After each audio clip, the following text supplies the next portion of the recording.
A lot of these people, when they're talking about self-improvement, self-mastery, bettering yourself, that whole journey, one thing I don't really hear too much about is the framework behind reframing how you view certain emotions. Why that is important, because a lot of the times we take emotions for face value. Sadness, anger, fear, happiness, etc. So like, there is a practice called emotional alchemy where you look at a certain emotion and instead of taking it for face value, you realize what it really is. If you are fearful of something, a lot of the times there's something on the line. Your life might be on the line. A lot of the times when people are afraid of heights, when people are afraid of, losing money, all these different things, they're afraid of the outcome. They're afraid of the consequence of this thing. Now, granted, you're in a situation where you actually might die. That's a different story, but in the realm of self-improvement and in the realm of risk, fear is really an illusion, because there's something at stake here, whether it's money or, your job or your house or whatever it is that you're getting yourself into. You're afraid of losing something. So instead of that, while you're on the edge, you can sit there and tell yourself, I am on the edge of not the end of something or a loss, but I am on the edge of expansion. And beyond this risk, there is probably something better. And you always hear people talk about fear as, on the other side of fear is where the greatest people are.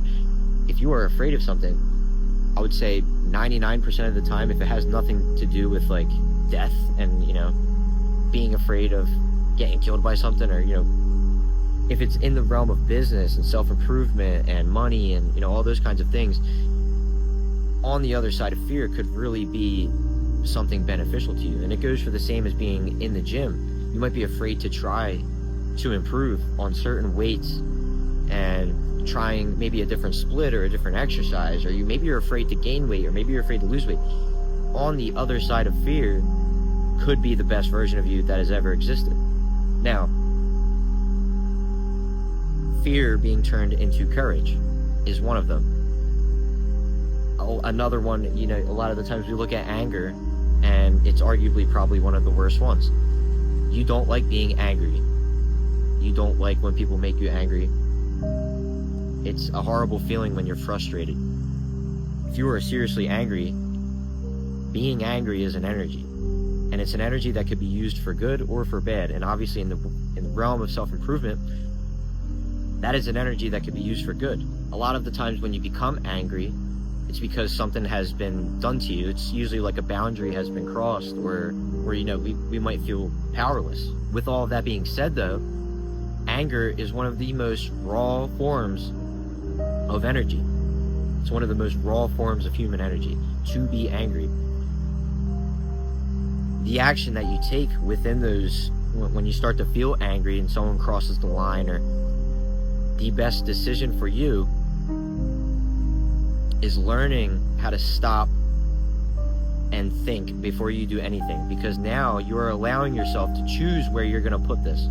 You're allowing yourself to choose where this energy is going to be channeled into, instead of just unleashing it unhinged and unfiltered and without plan. Sadness as another one, when you, in the same realm of anger, when you think about sadness, it's something that you want to avoid at all costs. You never want to feel sad. You hate when people make you sad. Sadness, though, a lot of the times it's a sign of some form of loss, in a similar sense to fear. Fear is the feeling of something that you could lose. Sadness is a fear of an actual loss, or someone doesn't meet your expectations and things don't go your way, or could be from not fitting in or some sort of disconnection. The best way to go about sadness, and this is honestly coming from like real experience, is you have to take that time to sit with it, journal it, think about it, digest it, understand it, because sadness in its purest form is wisdom. It really is. Like, that is, next to fear and anger, sadness and the form of loss is a form of wisdom. It's an experience that sometimes not a lot of people can relate. So in those moments when you are sad and when you're feeling depressed and when you're going through it, I think it's important to sit there with it and really visualize it, one of the best ways to express it is through art. You will make some of the greatest art in whatever realm it is that you're in when you are sad. When you are channeling your sadness through art, it is some of the greatest things you'll ever see.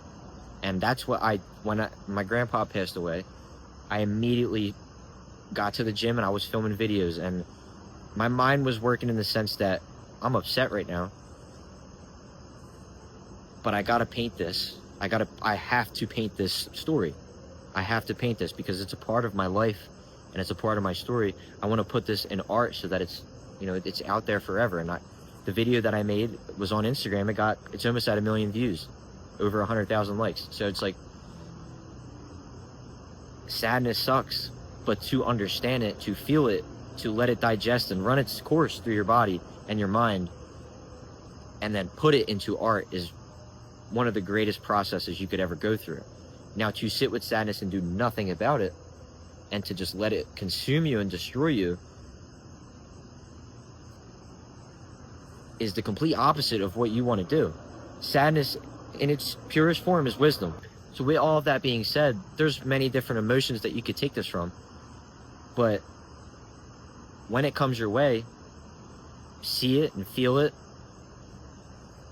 point it out for what it is, and then this is where you begin to reframe it. And when you sit there, you feel it, you point it out. Now you're like, okay, this is what's going on. We're gonna flip this. You know, my anger is actually energy that I'm gonna allow to channel into this way or that way. This sadness that I'm feeling right now is actually wisdom, and it's a form of art. And I'm not gonna let that go to waste. This fear that I have, when that boundary is crossed and I jump to the other side, it is courage. And that allows me to potentially be in a position to expand and only grow. I think the older that I've gotten, the more I've understood emotions. And when I was younger, I went through a lot of shit too, and I had to go to counseling in school. And I obviously don't remember anything from back then, but there might be a part of me that is extremely well in tune with myself. Like, I'm able to, I would say, nothing, and I mean nothing, can shake me. Like, between anger, between fear, between all these different things that a normal person would be so hesitant to go through and not be sure where to go from there. I don't care if I'm on the edge. I don't care if I am the saddest I've ever been. I don't care if I'm the angriest I've ever been, the happiest. There is a fine line and a median that we must always meet at, and it's the state that I'm in 24/7.